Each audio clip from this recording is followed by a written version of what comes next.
ईशान किशन का mystery girlfriend केते संपत्तिर मालिकाणी star baton को नहीं घरे घरे चर्चा। ईशान किशन हेउछंती टीम इंडिया जड़े स्टार बैटर जहांकर चर्चा घरे घरे होउछि। कौन आपण माने जानते कि ईशान किशन का प्रेमिका मिस इंडिया फाइनालिस्ट थिले जहां को नहीं एबे नाना चर्चा आरंभ होइछि।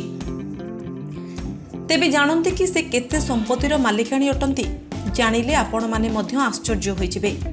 ईशान किशन T20 विश्वकप पई टीम इंडिया सहित एक बिजी शेड्यूल भितर अछंती, किंतु सोशल मीडिया रे तांकर एवं तांको प्रेमिकांको फोटो भाइराल हेबारे लागिछि। ईशान किशन को प्रेमिकांको नाम हेउछि अदिति हुंडिया। से जयपुर जणे फैशनिस्ट अटंती। से 2017 मसिया रे फेमिना मिस इंडिया प्रतियोगिता समय रे अनेक प्रसिद्धि लाभ करथिले। एही प्रतियोगितार शेष पर्यंत पहुंचीथिले। एहा परे से 2018 मसिया रे मिस डिभा प्रतियोगिता रे मध्य विजयी होइथिले। जदि आमे सेमानकर संपर्क विषय रे कथा हेबा तेबे अदिति सबुबेले मेंटाली ईशान को समर्थन करिथांती। अनेक कठिन परिस्थिति रे मध्य अदिति तांकर बैकबोन होई ठिया होइथांती।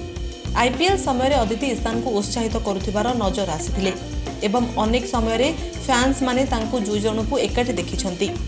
ईशान किशन को प्रेमिका अदिति को इंस्टाग्राम रे 2,70,000 रु अधिक फॉलोअर्स अछंती। एही फैशन मॉडल डिजिटल प्लेटफॉर्म रो बेस लोकप्रिय।